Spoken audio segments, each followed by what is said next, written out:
அனைத்து இஸ்லாமிய சகோதரர்களுக்கும் மற்றும் என் உடன்பிறவா அனைத்து சமுதாய சகோதரர்களுக்கும்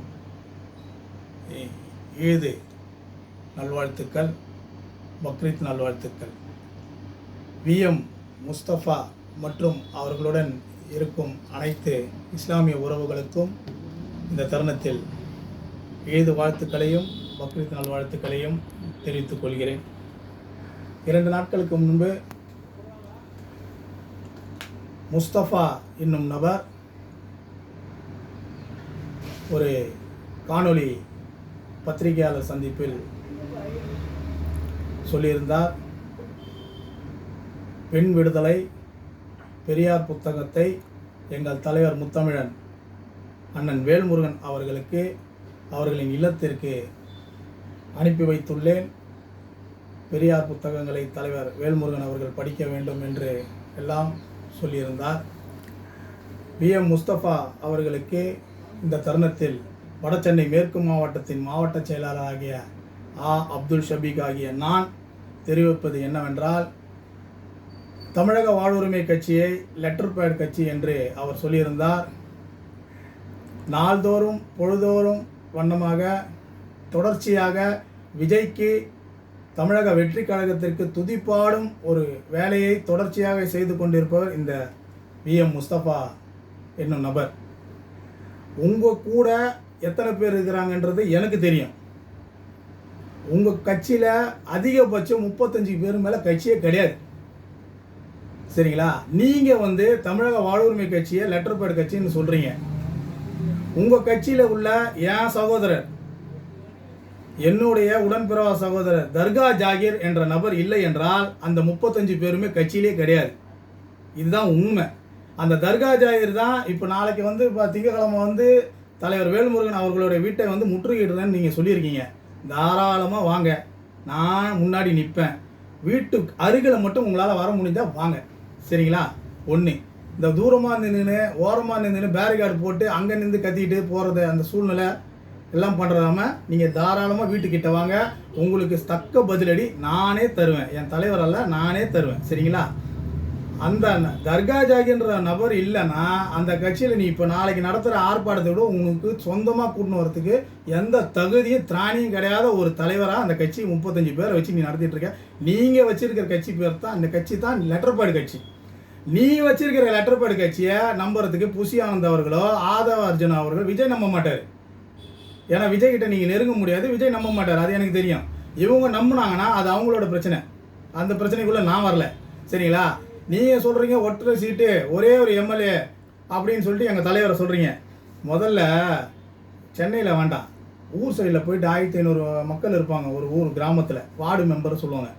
முடிஞ்சால் விஜய் கிட்ட சீட்டை கிட்ட வாங்கி அந்த வார்டு மெம்பருக்கு நின்று அந்த அங்கே இருக்கிற விஜயோட ரசிகர்கிட்ட கையெழுத்து கும்பிட்டு அவங்க காலில் ஊந்து அந்த வார்டு மெம்பராவது ஜெயிக்கிறதுக்கு வழியை பாருங்கள், புரியுதா? ஏதாவது ஒரு ஆதாயம் கிடைக்கும். இதுக்கு முன்னாடி டிடிவி தினகரனுக்கு துதிப்பாடி சொம்பு தூக்கின்னு சுற்றி இந்த ஆள் நீ இப்போ விஜய்க்கு சொம்பு தூக்கின்னு சுற்றினுக்கிறீங்க. சொம்பு தூக்கின்னு சுற்றுற நீ எல்லாம் என் தலைவரை பற்றி பேசுகிறதுக்கு நீ எல்லாம் ஒரு ஆளே கிடையாது முதல்ல, புரியுதா? சரி, அடுத்து சொல்கிறீங்க விஜயை பற்றி தரக்குறைவாக பேசிட்டாரு, இதுக்கு பகிரங்க மன்னிப்பு கேட்கணும் அப்படின்னு சொல்கிறீங்க. நான் என்ன சொல்கிறேன்னா, தமிழோட பண்பாடு என்ன, தமிழோட கலாச்சாரம் என்ன? நிமிர்ந்தினில் வணக்கம் சொல், அதெல்லாம் தமிழரோட பண்பாடு. தலைவர் என்ன சொன்னார்? தவறாக எதுவும் சொல்லலையே. தலைவர் என்ன சொல்கிறாருன்னா, தமிழ்நாட்டில் தமிழோட பண்பாடு கலாச்சாரத்தை அவர் சொல்கிறாரு. ஆங்கிலேயர் கலாச்சாரம் தான் கட்டி பிடிக்கிறது, முத்தம் கொடுக்குறது. உண்மையா இல்லையா? முட்டாப்பையில மூலகுதா இல்லையா உனக்கு? சரி, இன்றைக்கி பக்ரீத்து 2 நாள் முன்னாடியே உங்களுக்கு பதிவு போடலாம் தான் நான் நினச்சேன். ஏன் தெரியுமா போடலை? ஈது பண்டிகை, பக்ரீத் பண்டிகை, குர்பானி கொடுக்கணும், இவ்வளோ வேலையும் எனக்கு இருக்குது, உனக்கு இருக்குதா என்னன்னு தெரில. நீ எனக்கு தெரிஞ்சு நீ முஸ்லீமான்றதே எனக்கு சந்தேகமாக இருக்குது, சரியா? நீ நடத்தின தொழுகை, நோம்பு திறக்கும் நிகழ்ச்சி, இதெல்லாம் கேவலமாக இருந்தது, ஏகப்பட்ட விமர்சனங்கள், சரியா? அதுக்குள்ளே நான் வரல, அதை விட்டுரு, சரியா? இப்போ நான் என்ன கேட்குறேன்னா, ஈது பண்டிகை முடிஞ்சிச்சா? தொழுகெல்லாம் தொழுதுடியா? குர்பானி கொடுத்துட்டியா? நேராக உங்கள் வீட்டில் யாராவது பொண்ணுங்க இருந்தாலோ இல்லை உங்கள் பொண்டாட்டி இருந்தாலோ இல்லை உங்கள் குடும்பத்தில் யாராவது பெண்கள் இருந்தாலும் கூப்பிட்டு நேராக விஜய்கிட்ட போ, நேராக போ, தவறு இல்லை. உன்னுடைய சமுதாயத்தில் இந்த முத்தம் கொடுக்கறதும் கட்டி பிடிக்கிறது ஏற்றுக்கிறாங்களான்னு நீ பகிரங்க மன்னிப்பு நீ கேள்லையா? நீ சொல்லு, சரியா? உன்னுடைய சமுதாயத்தில் நீ பிறப்பால் முஸ்லீமு, சரியா? அந்த முஸ்லீம் சமுதாயத்தில் கட்டி பிடிக்கிறது ஏற்றுப்பாங்களா? உங்கள் வீட்டு பொண்ணுங்க ஏற்றுப்பாங்களா? உங்கள் மனைவி ஏற்றுப்பாங்களா? நீ எப்படியாப்பட்டவன்னு எனக்கு தெரில, சரியா? அப்படி இருக்கிற சூழ்நிலையில் என் தலைவர் என்ன சொன்னார்? தமிழரோட பாரம்பரியத்தை கலாச்சாரத்தை நீங்கள் வந்து பண்ணுங்கன்னு தான் சொல்கிறாரு. அவர் நடிகர், நல்ல நடிகர், நானும் ரசிகன் தான், இல்லைன்னு சொல்ல. ஒரு காலத்தில் நான் மிகப்பெரிய ரசிகராக இருந்தேன், சரியா? நடிகரை ரசிக்கலாம், தவறில்லை. அவர் என்ன சொல்ல வர்றாருன்னா, ஆங்கிலேயர் கலாச்சாரத்தை நீங்கள் பின்பற்றுறீங்க. நீ நல்ல தலைவராக இருந்தால் என்ன சொல்லணும்? வணக்கம்மா, நில்லுங்க, பக்கத்தில் நில்லுங்க, புகைப்படம் எடுத்துக்கிங்க. 2 கிராம் மோதிரம் இல்லை, நீங்கள் 8 கிராம் மோதிரம் கூட தாராளமாக அந்த படித்த பிள்ளைங்களுக்கு கொடுங்க, தவறே கிடையாது. யார் வேணாலும் தமிழகத்தில் அரசியல் செய்யலாம், அது வந்து தவறு கிடையாது. அரசியல் செய்யும்போது அந்த பெண் பிள்ளைகளாக இருக்கட்டும், ஆண் பிள்ளையாக இருக்கட்டும், 10ஆம் வகுப்பில் நல்ல மதிப்பெண் எடுத்தாங்கன்னா அவங்களுக்கு கொடுங்க. 2 கிராம் இல்லை, 1 சவரம் இல்லை, 2 சவரம் கூட நீங்கள் கொடுங்க. பணம் இருக்குது, ஒரு படத்துக்கு 200 கோடி 300 கோடி வாங்குறீங்க, சொந்த பணத்துலேருந்து எடுத்து கொடுங்க.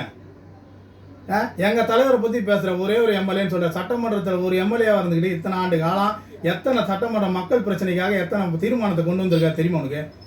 பெண்கள் தான் விசாரிக்கணும்னு சொல்லி அம்மையா ஜெயலலிதா அவர்கள் முதலமைச்சராக இருந்தபோது சட்டத்தை ஏற்றி அந்த சட்டத்தை தீர்மானமாக கொண்டு வந்தவர் எங்கள் தலைவர். இன்றைக்கி அதனால தான் மகளிர் காவல் நிலையம் இருக்குது. எந்த பேசிக் நாலேஜுமே உனக்கு கிடையாது. நீ எங்கேயாவது பிடிச்சின்னு சொம்ப தூக்கின்னு இந்த மாதிரி சொம்ப தூக்கின்னு சுற்றுற ஆள் நீ ஒரு ஆளுன்னு சொல்லிட்டு உட்காந்துன்னு நீ வந்து பதிவு போடுற, பகிரங்க மன்னிப்பு கேட்கணும்னு சொல்கிற. மன்னிப்பெல்லாம் என் தலைவர் கேட்க முடியாது, புரியுதா? மன்னிப்பெல்லாம் கேட்க முடியாது. முடிஞ்சால் நீ சரியான ஒரு ஆம்பளையாக இருந்தா, திருப்பி சொல்கிறேன்னா கேட்டுக்கோ முஸ்தபா, என் தலைவரை பேரிட்டா கூப்பிட்ற நீ. நயா பைசாவுக்கு பிரயோஜனம் கிடையாது. ட்ரிபிளிகேணியில் உன் ஆஃபீஸை தாண்டி 3 கடை தாண்டினா உன்னை யாரும் தெரியாது. ட்ரிபிளிகேணியில் எப்படி